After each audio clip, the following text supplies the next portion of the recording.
Assalamualaikum warahmatullahi wabarakatuh. Alhamdulillahi rabbil alamin. Wassalatu wassalamu ala asyrafil anbiya'i wal mursalin Sayyidina Muhammadin wa ala alihi wa sahbihi ajma'in. Amma ba'du. Saudara-saudara sebangsa, setanah air dan sekeyakinan, pada jumpa ini saya ingin menyampaikan sebuah hadis yang diriwayatkan oleh Imam Al-Hakim. Rasulullah sallallahu alaihi wasallam bersabda, arba'un man kunna fihi nasyarallahu rahmatuh wa adkhalahu jannatuh. Ada 4 hal, siapa saja yang mempunyai keempat hal ini, Allah akan pancarkan rahmat kepadanya, Allah akan pancarkan kasih sayang kepadanya, dan dimasukkannya orang itu ke dalam surga. Mari kita lihat, semoga kita termasuk salah satu saja dari 4 hal yang dibicarakan ini. Yang pertama, man awa miskinan, orang yang memberikan perlindungan, memberikan tempat tinggal, menaungi orang-orang yang miskin. Allah melebihkan rizki sebagian kita dari yang lain agar dalam hidup terjadi take and give. Karena bagaimanapun kita ini saling memerlukan. Tidak ada orang hebat yang bisa hidup sendirian. Betapa dan siapapun kita memerlukan yang lain. 60% rakyat kita hidup di bawah garis kemiskinan dan bukan mereka punya mau. Padahal subhanallah, kita diberikan negara yang begini kaya, hijau, ranau, subur, makmur. Bumi kita mengandung gas, batu bara, minyak, laut kita kaya, hutan kita kaya, negara kita kaya, dan penduduk kita miskin. What's wrong? Tapi pertanyaan ini bisa mengundang berbagai macam polemik.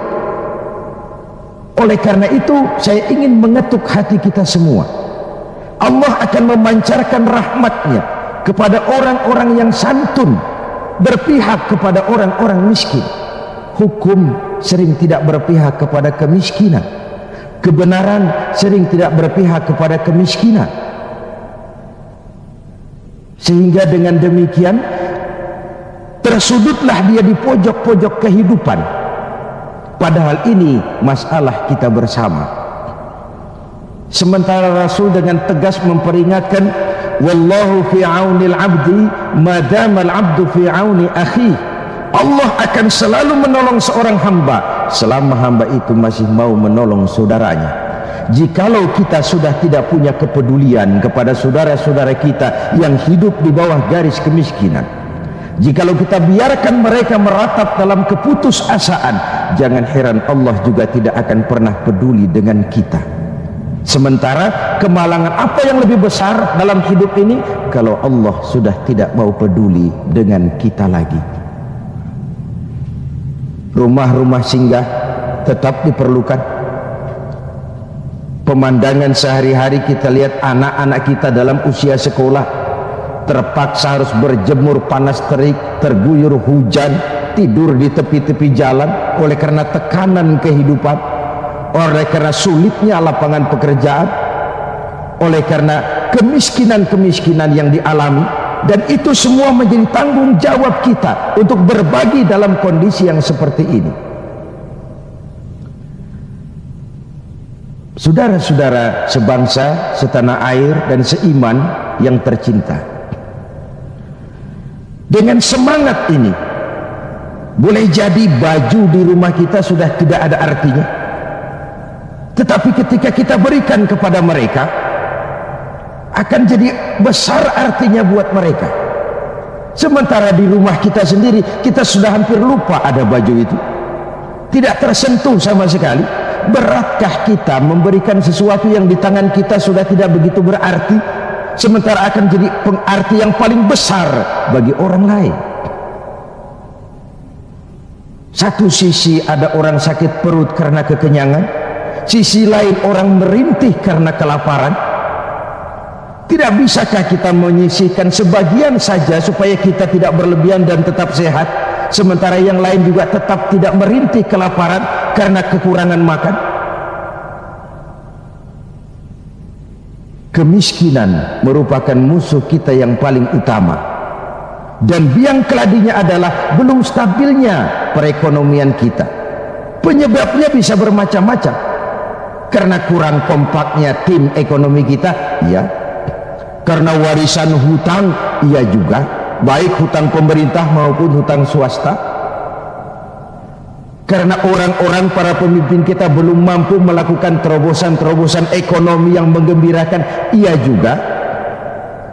Tapi rakyat kita sesungguhnya, kita lihat di lintasan pintu kereta itu kadang-kadang penjaga pintu juga, kereta masih di mana-mana, pintu sudah ditutup, panjang sekali antrian itu, truk, bus, sopir-sopir keringetan, setengah jam nunggu kereta mau lewat. Ketika lewat keretanya memang 11 gerbong, panjang sekali. Si sopir truk, si sopir bus, si kenek yang kekeringatan itu, pantas saja lama kita menunggu sampai keringetan. Keretanya yang lewat panjang betul, ada kepuasan batin. Sebaliknya bayangkan, sudah setengah jam nunggu, keringetan, kepanasan, haus, mencekik leher, antrian mobil panjang di lintasan pintu kereta. Begitu lewat, yang lewat ini cuma lokomotif, nyumpah-nyumpah kenek-kenek ke sopir, sialan. Dikira apa setengah jam kita nunggu, cuma begitu yang mau lewat. Ini artinya apa? Secara psikologis rakyat kita ini mau menunggu, rakyat kita ini mau berkorban, rakyat kita ini mau memberikan apa yang mereka bisa untuk sesuatu yang besar, untuk sesuatu yang monumental, untuk sesuatu yang bisa merubah keadaan mereka. Jangan biarkan rakyat kita menunggu dengan kecewa karena begitu lama menunggu, yang lewat cuma lokomotif, cuma kepala kereta yang lewat. Mereka merasa penantian setengah jam sia-sia, pengorbanan peras keringat, haus mencekik leher, jadi konyol ketika yang lewat cuma sebuah lokomotif. Begitulah, kadang kita masih terkontaminasi oleh pola lama. Sebagian dari pemimpin kita masih memandang bahwa jabatan itu fasilitas dan kekuasaan. Lebih celaka lagi bahwa jabatan adalah jalan pintas untuk menuju kaya. Merasa giliran, kemarin kan giliran kamu, sekarang giliran saya. Sepanjang jabatan masih dianggap sebagai fasilitas dan kekuasaan, apalagi jalan pintas untuk menuju kaya, itu rampok. Negara sedang sakit, ini musim kerja bakti, pesta sudah selesai, ini saatnya kita cuci piring. Kita dalam artian seluruh komponen bangsa, ya birokratnya, ya teknokratnya, ya ekonomnya, ya agamawannya, ya politisinya, semua kita, ini merupakan tanggung jawab kita secara bersama-sama. Man awa miskinan, orang yang santun kepada orang-orang yang miskin, memberikan tempat bernaung, tempat tinggal, mendidik, memberikan kesempatan pendidikan kepada anak-anak mereka, sehingga anak-anak itu yang juga anak-anak kita punya hak menatap hari esok dengan pasti, punya hak menggantungkan harapan dan cita-cita, seperti juga anak-anak lain punya harapan dan punya cita-cita. Marilah kita semua menyadari hidup ini sebuah putaran menunggu giliran, dan jabatan adalah amanah, sementara menyia-nyiakan amanah adalah khianat. Lebih jauh dari itu, agama mengajarkan apapun yang kita miliki dalam hidup ini sebuah titipan. Harta titipan, jabatan titipan, ilmu pengetahuan titipan. Kalau titipan harus disikapi dengan dua. Pertama, titipan harus dijaga baik-baik. Masa ada orang datang ke rumah saya, Pak, saya titip mobil sebentar. Oh, silakan. Saat mobil diambil, kacanya pecah, bempernya penyok, rebannya kempes, knalpotnya hilang, marah yang punya. Saya cuma titip, kenapa tidak dijaga baik-baik? Begitulah Allah menitipkan jabatan kepada kita. Saat nanti diambil jabatan itu berlumur korupsi, berlumur kezoliman, tipu daya, trik, rekayasa. Tentu marah yang menitip ini. Kau harus bertanggung jawab. Ini kan titipan. Kenapa tidak dijaga baik-baik? Harta titipan. Malahan kalau saudara diberikan ilmu, pertanyaan akhirat cuma satu. Ilmumu kau amalkan untuk apa? Diberikan kita usia yang panjang, pertanyaan akhirat juga cuma satu. Usiamu kau habiskan di mana? Tapi diberikan kita harta, pengadilan akhirat akan bertanya dua. Hartamu kau dapat dari mana? Kau belanjakan kemana? Depan dan belakangnya ditanya, dari mana dan kemananya. Itu sebabnya Rasulullah berpesan, hasibu anfusakum qabla an tuhasabu. Hitung dirimu sebelum Allah yang menghitungnya. Dengan bahasa sekarang, kalau malam-malam ada baiknya kita putar film hidup kita ini. Sejak akil balik sampai sekarang, lihat adegan-adegan yang pernah kita lakukan. Oh, tanggal sekian, bulan ano, tahun sekian, saya nyolong, saya korup. Tanggal sekian, bulan sekian, saya nempeleng orang tanpa alasan yang benar. Putar film itu. Apa target dari semuanya? Kalau ada adegan yang tidak pantas, sekarang ini kita masih bisa melakukan sensor. Taubat maksudnya, pemutihan. Ada suara yang kurang jelas, masih bisa dubbing. Ada alur cerita yang kurang utuh, masih bisa editing. Proses sensor, proses editing, proses dubbing masih dimungkinkan sekarang di dunia ini. Kalau nanti di padang mahsyar Allah yang memutar film kehidupan kita, tidak akan ada waktu lagi untuk sensor, dubbing, editing. Yang ada tinggal pertanggungan jawab. Dan hari itu seperti sering kita baca dalam surah Yasin, al-yawma nakhtimu ala afwahihim wa tukallimuna aydihim wa tashhadu arjuluhum bima kanu yaksibun. Mulut mereka kami gembok, tangan mereka akan laporan, dan kaki mereka akan memberikan kesaksian terhadap apa saja yang telah mereka lakukan. Jabatan adalah titipan, dia harus dijaga baik-baik. Yang kedua, kalau titipan tidak boleh membuat orang arogan, sombong. Dititipi, sekadar dititipi kok sombong? Apa alasannya? Orang titip mobil ke rumah saya, yang punya mobil pergi, saya petatang peteteng, membangga-banggakan, ini mobil hebat, ini mobil mutakhir, ini mobil canggih. Mobil orang titip. Begitulah kita. Ini jabatan, titipan. Kenapa harus sombong? Ini harta, titipan. Kenapa mesti sombong? Ini ilmu pengetahuan, titipan. Kenapa harus sombong? Titipan tidak perlu membuat kita jadi arogan. Bahkan kalau dia jabatan itu top, kata orang Belanda, leiden is louden.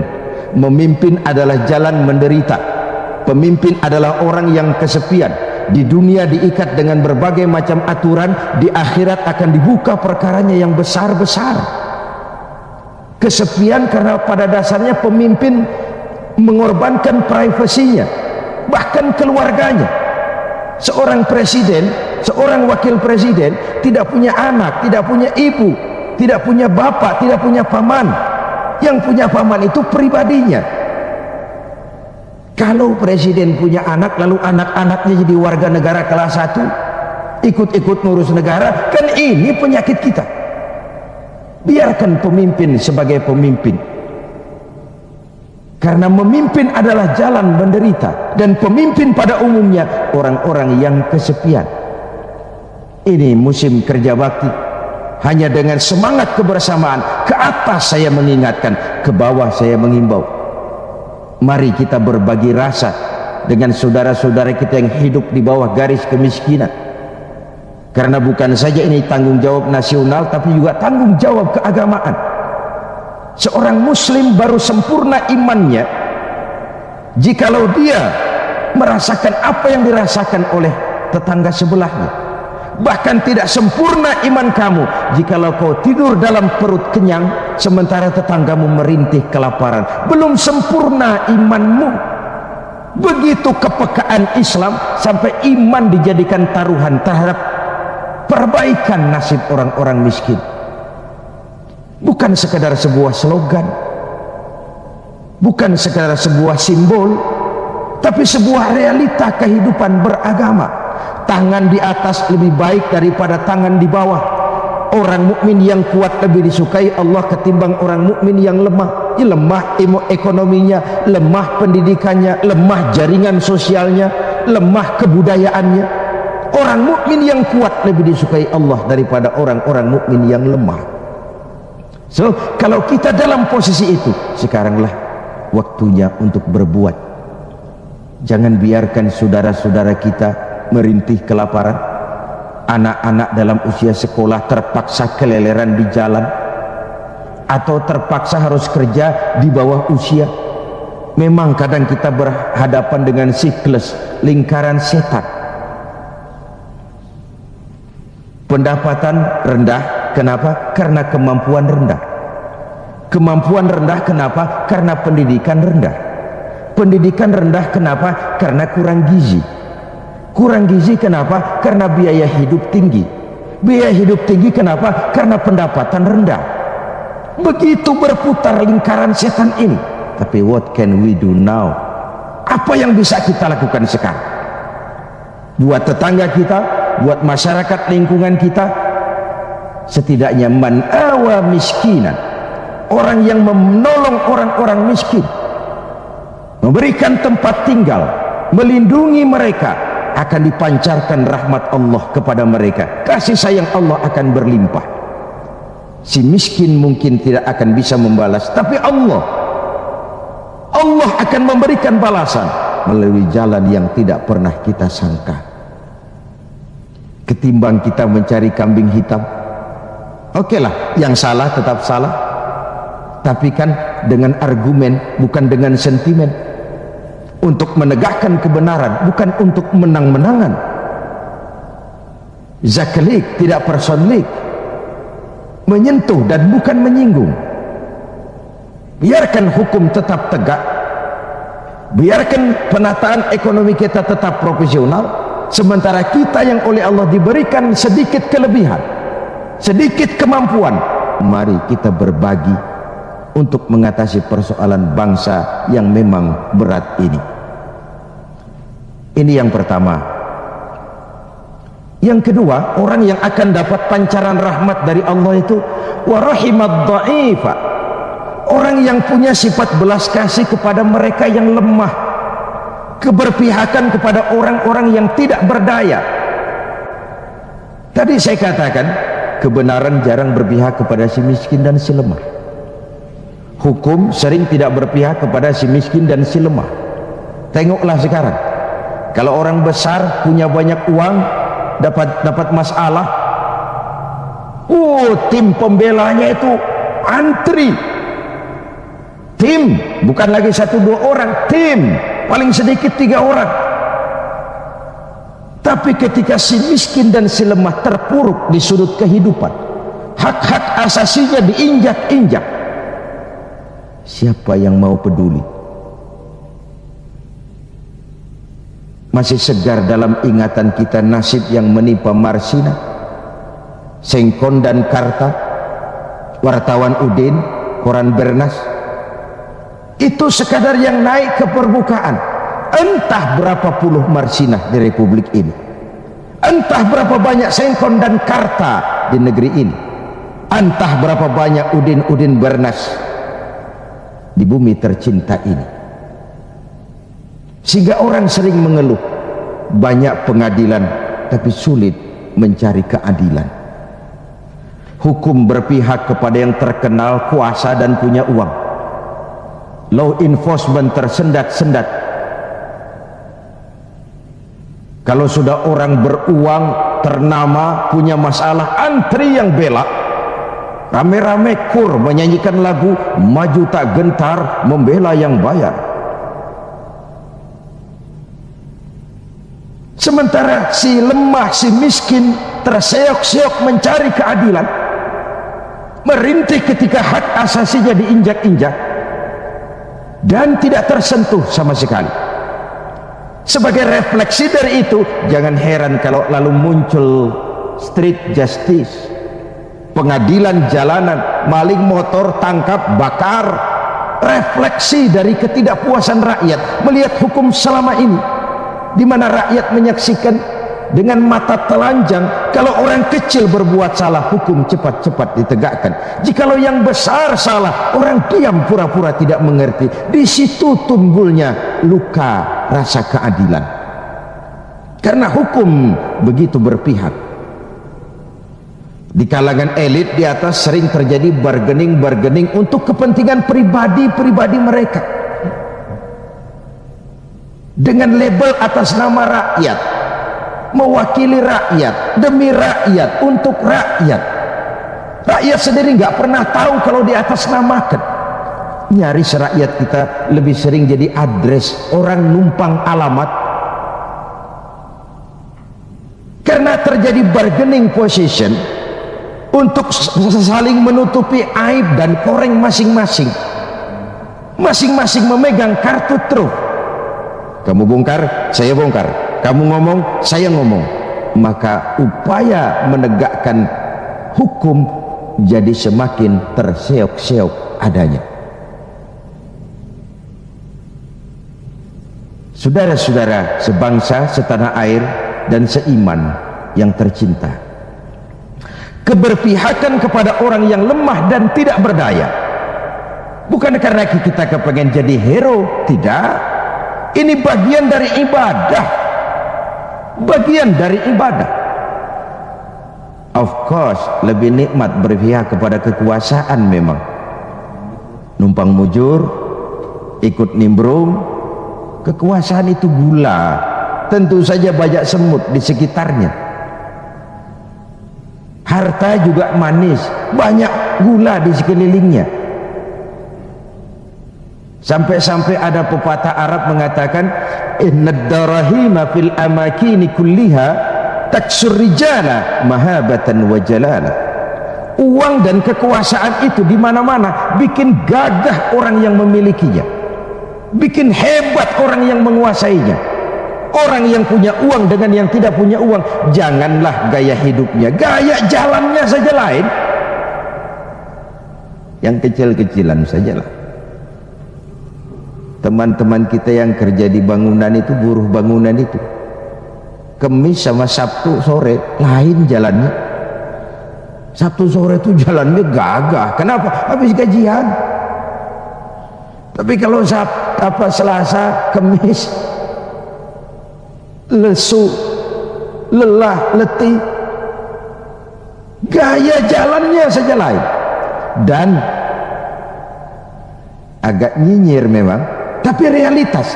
Wahia silahun liman arada qitalan, wahia lisanun liman arada fasahatan. Uang dan kekuasaan adalah senjata yang paling ampuh bagi orang yang mau bertempur. Nuklir bahkan sekalipun bisa nggak bunyi kalau disumpal dengan uang.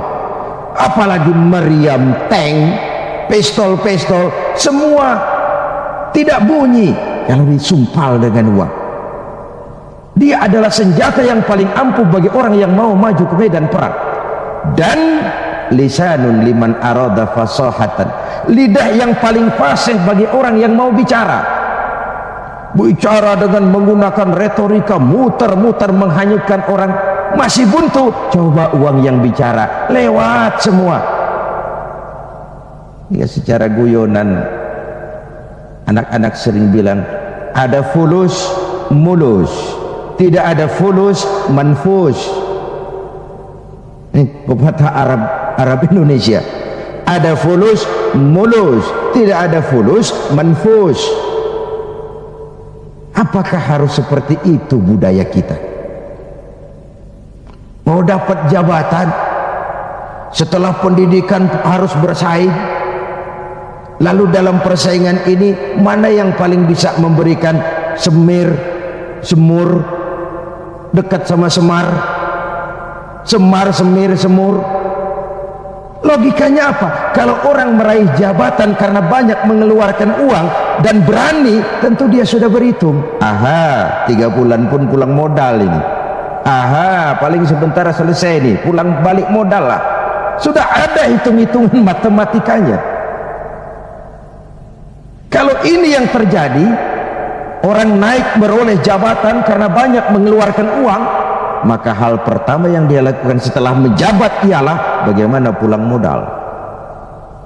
Setelah pulang modal, bagaimana cari untung. Pengabdian nomor 19, rakyat nomor 26. Wong saya pakai modal besar kok ini. Dipandangnya lah jabatan sebagai jalan pintas untuk menuju kaya.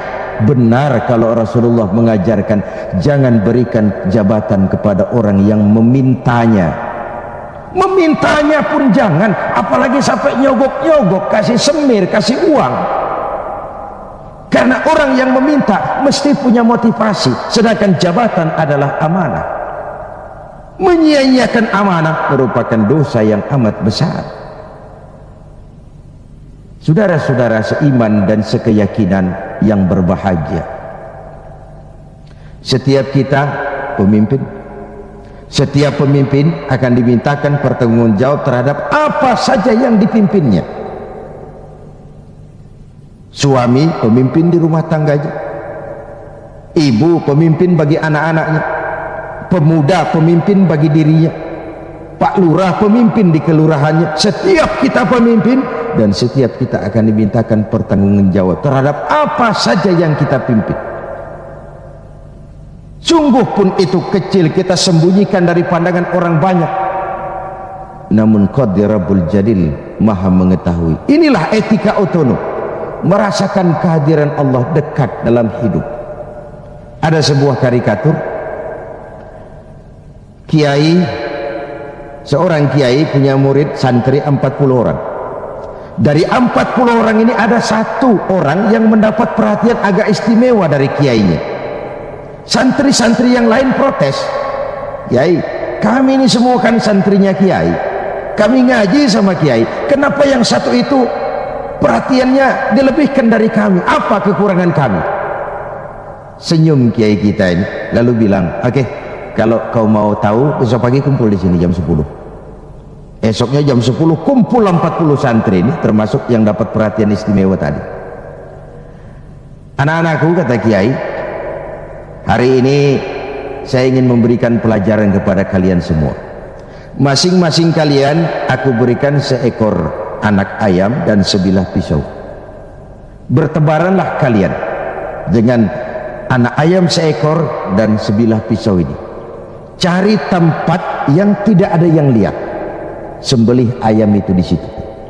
Cari tempat yang tidak ada yang lihat, sembelih ayam itu di situ, anak ayam itu. Bertebaranlah santri ini mencari tempat yang dipesan Kiai tadi. Cari tempat yang tidak ada yang lihat. Ada yang masuk ke dalam gua, gelap, tengok kiri kanan tidak ada orang, potong anak ayamnya. Ada yang cari semak belukar, noleh kiri kanan tidak ada orang, potong. Ada yang naik ke gunung tinggi, ada yang ke tepian sungai, macam-macam. Alhasil pada waktu yang ditentukan berkumpullah ke 40 santri ini. Bagaimana? Tanya Pak Kiai kita.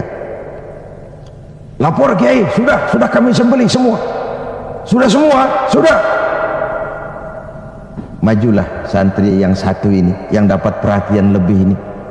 Saya Kiai, kenapa? Saya tidak bisa menyembelih anak ayam yang Kiai berikan tadi. Kenapa? Kenapa tidak kau sembelih? Tadi waktu mau berangkat Kiai pesan, cari tempat yang tidak ada yang lihat, sembelih anak ayam itu di sana. Bagaimana? Tanya Pak Kiai kita. Lapor Kiai, sudah kami sembelih semua. Sudah semua, sudah. Majulah santri yang satu ini, yang dapat perhatian lebih ini. Saya Kiai, kenapa?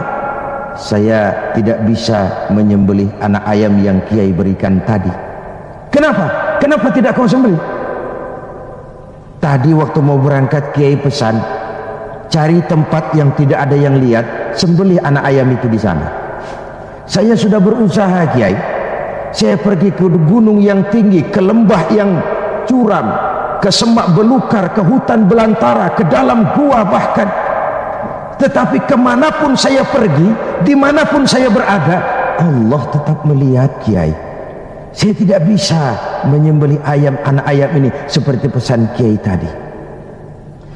Kiai senyum lalu menghadapi 39 santri yang lain. Nah, kau tahu kan kenapa dia lebih istimewa dari kalian semua? Dia punya etika otonom. Dia merasakan kehadiran Allah dekat dalam hidup. Tengoklah dalam upaya memberantas korupsi di negeri ini, berapa banyak tim yang sudah kita bentuk, berapa banyak operasi yang sudah kita lancarkan. Entah yang namanya operasi kilat, operasi Raja Wali, operasi Halilintar, operasi Gledek, tim ini, tim itu, tim ini, tim itu. Ketika terbentur gunung, timnya bubar, operasinya selesai, sementara korupsi tetap berjalan. Mari kita kembali kepada nurani. Dalam kondisi negara kita terpuruk, ekonomi kita begini rupa, 60% rakyat kita hidup di bawah garis kemiskinan. Masih bisakah kita menyalahgunakan jabatan untuk kekayaan pribadi? Masih maukah kita memperkaya kelompok sendiri dengan menyia-nyiakan rakyat banyak? Masih tegakah kita bermain-main dengan hukum? Kita tahu sesuatu itu benar tapi terus kita injak. Kita tahu sesuatu itu salah tapi terus kita kerjakan. Kita tahu sesuatu itu benar tapi kita tidak berupaya membelanya. Benar kalau Rasulullah sallallahu alaihi wasallam pernah mengajarkan sebuah doa, Allahumma arinal haqqa haqqa warzuqna ittiba'ah wa arinal batila batilan warzuqna ijtinabah. Ya Allah, tunjukkan kepada kami bahwa yang benar itu adalah benar. Berikan kami kemampuan, kekuatan, kemauan untuk membela, mengikuti yang benar itu. Tunjukkan juga kepada kami bahwa yang salah itu salah. Berikan kami kekuatan, keberanian, kemampuan, kemauan untuk menjauhi yang salah itu. Ini artinya apa? Banyak orang tahu sesuatu itu benar, tapi dia tidak berdaya mengatakan itu benar. Dia tidak punya kekuatan untuk membela yang benar. Dia tidak punya kemauan untuk menyampaikan yang benar. Sebagaimana banyak juga orang tahu sesuatu itu salah, batil, zalim, tidak benar, inkonstitusional, tapi dia tidak punya daya, kekuatan dan kemampuan untuk menghindari yang tidak benar itu. Yang terjadi kemudian di masyarakat adalah kerancuan. Bisa saja terjadi yang benar dianggap batil, yang batil menjadi hak, yang halal dikatakan haram, yang haram menjadi halal, atau setidaknya disamarkan. Kerancuan nilai ini membuat masyarakat menjadi tidak menentu. Oleh sebab itu, keberpihakan kepada yang lemah seperti dianjurkan dalam hadis ini, wa rahimat dhaif, orang yang bersifat kasih sayang kepada orang-orang yang lemah. Selain ada pula versi hadis Nabi yang menyatakan irhamu salasatan minan nas, kasihanilah 3 macam manusia. Dikasihani siapa? Pertama, azizan zalla, orang terhormat yang jatuh hina, pejabat tinggi yang pensiun, terkena post power syndrome. Itu kalau tidak kuat mentalnya, mengalami semacam frozen emotional attitude.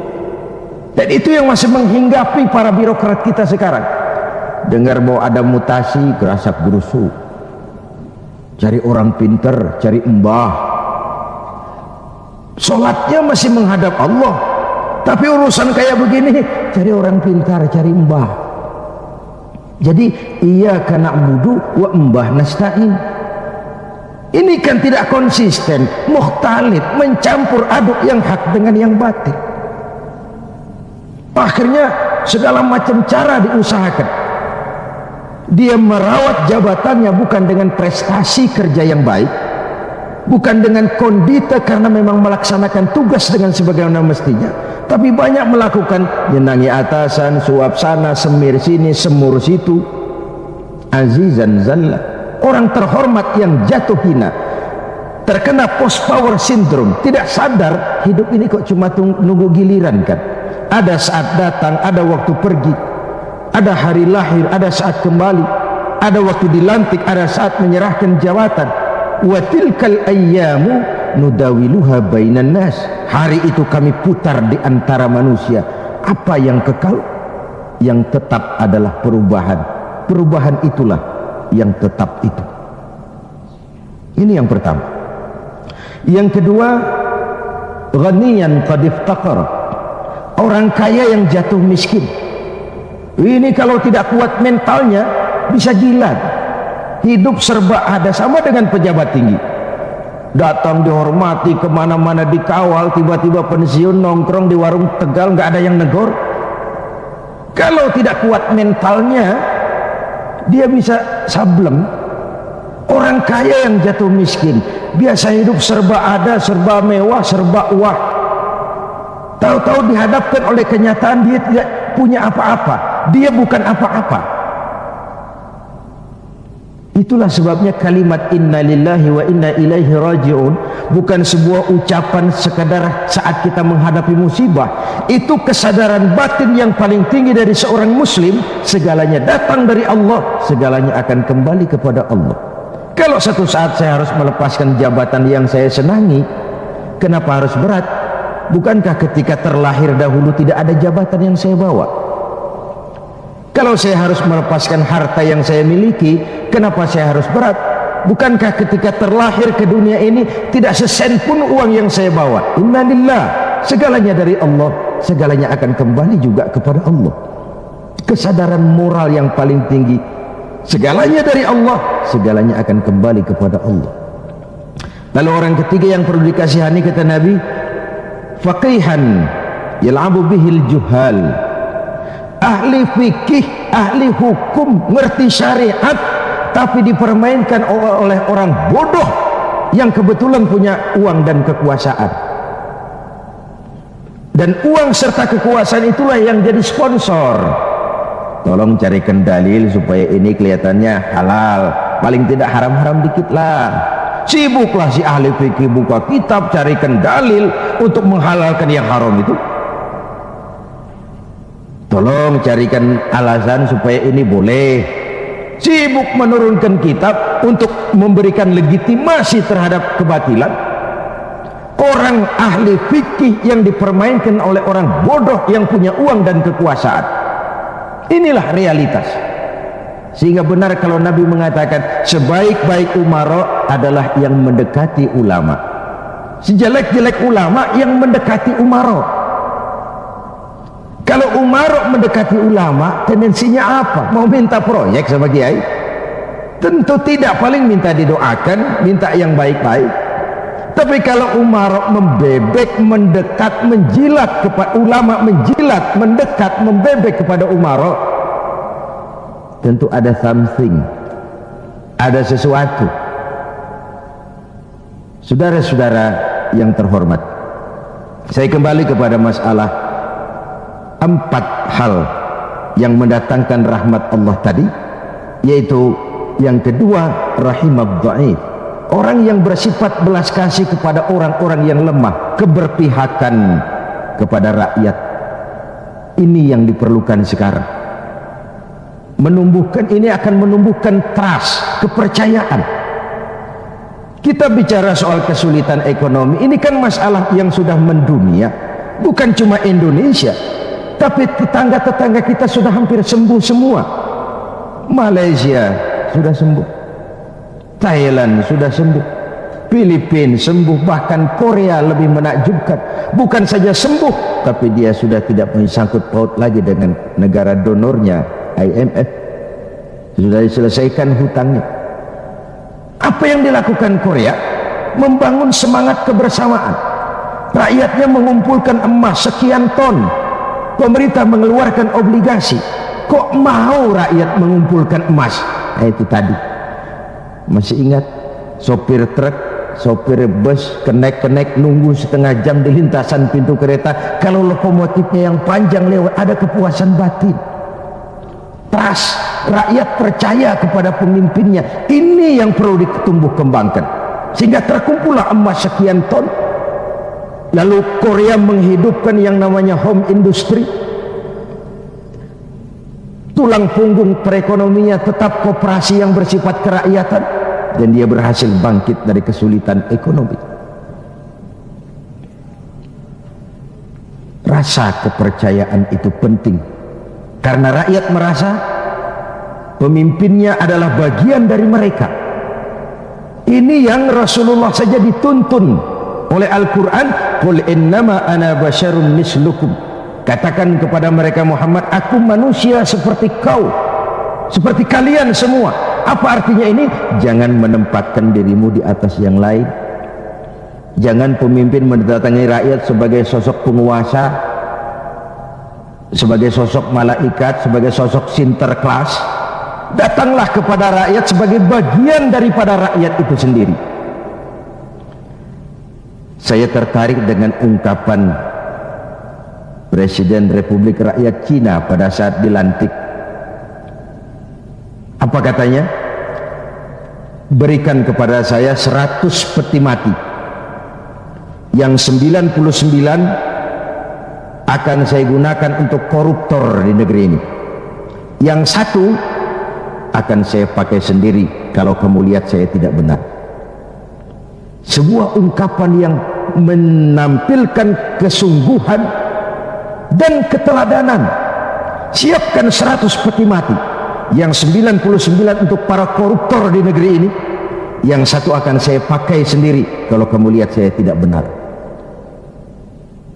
Sebuah negeri Cina yang nyaris ateis, komunis, mempunyai landasan moral yang begitu tinggi untuk memberantas korupsi, menciptakan pemerintah yang bersih dan berwibawa. Mengapa kita yang berpancasila, yang sila pertamanya ketuhanan yang Maha Esa, yang kita negara walaupun bukan negara agama tetapi negaranya orang beragama, mengapa kita lalu setengah hati terjebak pada bargaining cuma untuk melembagakan pribadi, kepentingan golongan paling tinggi, tapi tidak menyentuh kepentingan rakyat banyak? Satu hal yang patut kita renungkan. Saudara, kita teruskan kepada hal ketiga yang mendatangkan rahmat dari Allah itu apa? Wa rafiqa bil mamluk. Orang yang bersikap lemah lembut terhadap mamluk, hamba sahaya, mustad'afin, orang-orang yang tidak berdaya. Pembantu-pembantu di rumah kita sering kita anggap sebagai pembantu. Kita ora pati ngewong ke wong, tidak memandang orang itu sebagai orang, bukan sebagai anggota keluarga, tapi pure pembantu. Padahal dicucinya pakaian kita, dimasaknya makanan kita, dijaganya keamanan di rumah kita, di lapnya lantai rumah kita, tidak dia mengeluh walau gaji kecil, hidup lebih banyak kurangnya daripada cukupnya. Yang dimaui dari hadis ini adalah keberpihakan kepada mustad'afin, golongan yang lemah, golongan yang tidak berdaya. Kita bisa bayangkan, hanya 2% saja dari jumlah penduduk Indonesia yang hidup dalam gaya yang begitu luar biasa, menikmati segala macam fasilitas. 98%-nya bergantung kepada yang 2% ini. Mereka yang owner, mereka yang menguasai uang, mereka yang terjebak dalam kredit yang triliunan. Bayangkan saja ketika aset kita diberitakan 600 miliar di PPPN, tapi kemudian real cost yang sesungguhnya cuma 160 miliar, terjadi 340 miliar yang di markup sedemikian rupa. Begitu mudah orang mendapat fasilitas dengan semangat nasionalisme yang hampir tidak ada sama sekali. Ketika terjadi gonjang ganjing di negeri ini, dengan berobatlah mereka berangkat ke luar negeri dengan segala macam lah. Lalu what can we do? Apa yang bisa kita lakukan dalam kondisi seperti ini? Diperlukan tekad dan keteladanan, tekad dari kita semua. Betapa seorang presiden Cina yang notabene adalah komunis punya ungkapan moral yang begitu tinggi ketika dia dilantik menjadi presiden. Saya ulangi lagi ungkapan ini karena memang menarik. Berikan aku 100 peti mati, yang 99 akan aku gunakan buat koruptor, yang satu aku pakai sendiri kalau kau lihat aku tidak benar. Ini kan senapas benar dengan pidato pelantikan Abu Bakar As-Siddiq, Umar ibn al-Khattab. Kalau kau lihat aku benar, bantulah aku. Kalau kau lihat aku salah, tegurlah aku. Abu Bakar dengan tawadunya mengatakan, inni wallitu alaikum walastu bi khairikum. Aku telah dipilih untuk memimpin kalian, padahal aku bukan orang yang terbaik di antara kalian. Kalau kau lihat aku benar, bantulah. Kalau kau lihat aku salah, tegur. Dan Sayyidina Umar dengan jujur juga menjawab, aku akan menegurmu dengan pedangku. Artinya apa? Jangan main-main dengan jabatan, jangan main-main dengan jadi pemimpin. Sekedar kepengen dihormati, sekedar kepengen hidup dengan segala macam fasilitas yang serba wah, kemana-mana dikawal orang, dihormati, cuma sebatas itu. Lalu tidak punya konsep ke depan membawa rakyat keluar dari kesulitan. Saudara-saudara sebangsa, setanah air dan seiman yang berbahagia.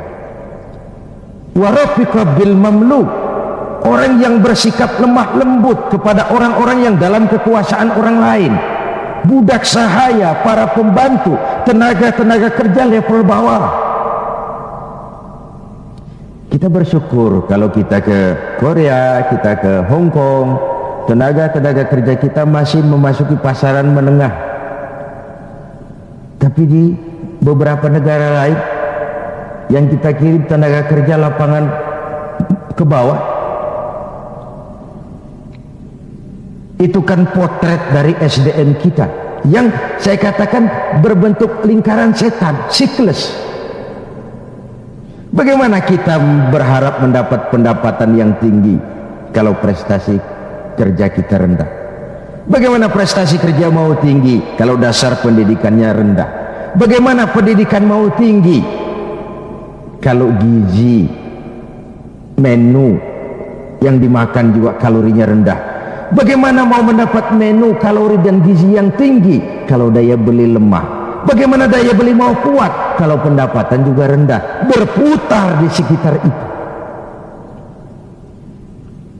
Oleh karenanya dituntutlah kepekaan dalam situasi sekarang.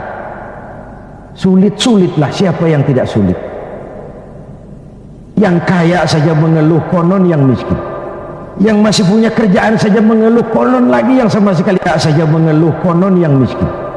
Yang masih punya kerjaan saja mengeluh, konon lagi yang sama sekali tidak punya kerjaan. Hopeless, homeless.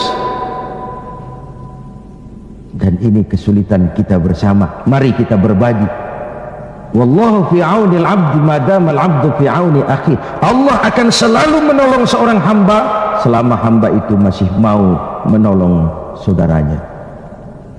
Selama kita utuh, kokoh dan kuat, bersatu sebagai bangsa, tidak ada kesulitan yang tidak bisa kita atasi. Hutang-hutang kita, paling tidak kita bisa minta rescheduling, debt rescheduling, penjadwalan ulang.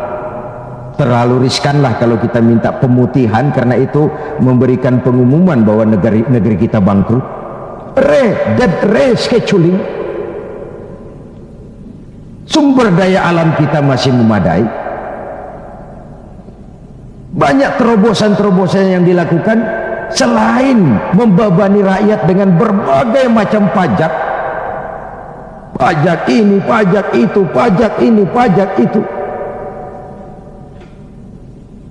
Tidak adakah satu upaya selain meningkatkan pajak dengan tambahan hutang dari luar negeri untuk memperbaiki ekonomi ini? Let's be ourselves. Mari kita jadi diri kita. Selama ini kita gagal barangkali sebagai bangsa oleh karena kita tidak mau menjadi diri kita. Negara kita negara agraris, tapi teknologi kita berorientasi kepada high tech. High tech itu artinya high cost, tetapi sekaligus high risk. Yang kita perlukan teknologi yang mengarah kepada agro. Sebuah karikatur sederhana. Tingkat kesuburan yang paling tinggi di negeri kita adalah di Pulau Jawa. Humus kesuburannya itu sampai 15 meter ke bawah. Sedangkan di luar Jawa rata-rata 15 cm tingkat kesuburannya. Wajar kalau lalu ada lahan berpindah, ladang berpindah, karena tingkat humus kesuburannya cuma 15 cm dari permukaan. Apa yang kemudian terjadi? Tanah-tanah yang subur di Jawa ini ditanami gedung, ditanami beton untuk kepentingan high tech. Lalu sawah kita buatlah di Kalimantan Tengah, lahan 1 juta hektar, tanahnya gambut, proyek gagal total, triliunan uang menguap, entah yang di mark up, entah yang disalah alirkan, habislah akhirnya uang setan dimakan jin. Let's be ourselves. Mari kita jadi diri kita. Sebab hanya orang yang tahu benar dirinya, dia akan bisa menempatkan diri.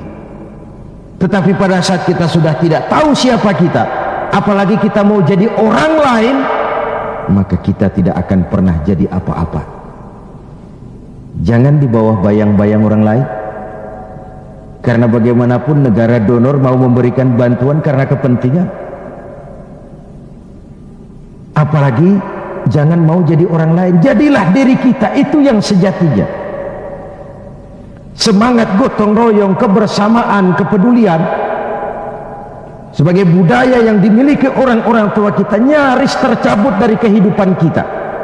Terjebak euforia tiba-tiba saja atas nama kebebasan, atas nama demokrasi, kita seakan tercabut dari akar budaya kita.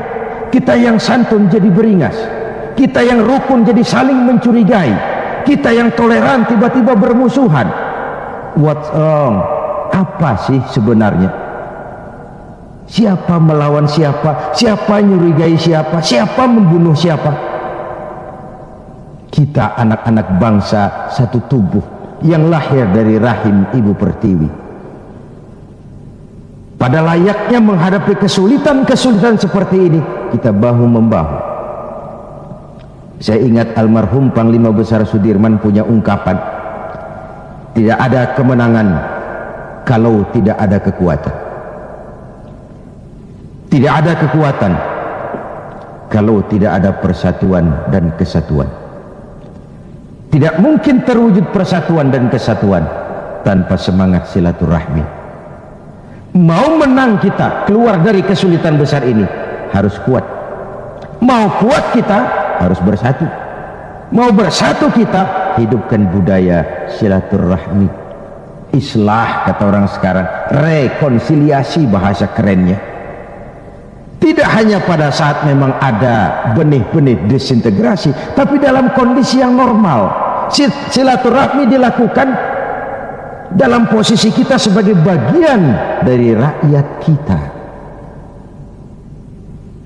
Rakyat memilih pemimpinnya bukan cuma untuk membuka, meresmikan, berkunjung, berkunjung, meresmikan, membuka, meresmikan, berkunjung. Rakyat memberikan amanah kepada kita untuk mengubah keadaan ini, membawa mereka ke arah kehidupan yang lebih pasti dan lebih baik.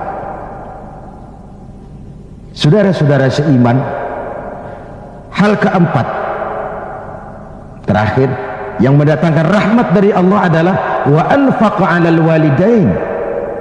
Orang yang membelanjakan hartanya untuk kedua orang tuanya. Pada skala yang makro, bagaimana generasi muda menghormati generasi tuanya. Satu hal yang pasti, orang-orang tua kita pernah muda dan kita belum pernah tua. Artinya apa? Paling tidak kita bisa menimba pengalaman. Hidup adalah mata rantai yang berkaitan. Sebuah sukses besar mestilah berangkat dari hal-hal sebelumnya. Listrik yang ditemukan Edison, Thomas Alva Edison, mungkin tidak secanggih listrik sekarang, tapi kapanpun orang bicara listrik, Thomas Edison juga yang kita ingat. Orang-orang tua kita yang telah berjasa membangun negeri ini dengan keringat, air mata, darah dan nyawa. Hanya bangsa yang besar yang bisa menghargai para pahlawannya. Hanya generasi terhormat yang bisa menghormati orang-orang sebelumnya. Hidup mata rantai yang saling berkaitan. Betapapun hebatnya kita sekarang, kita tetap merupakan produk dari masa lalu.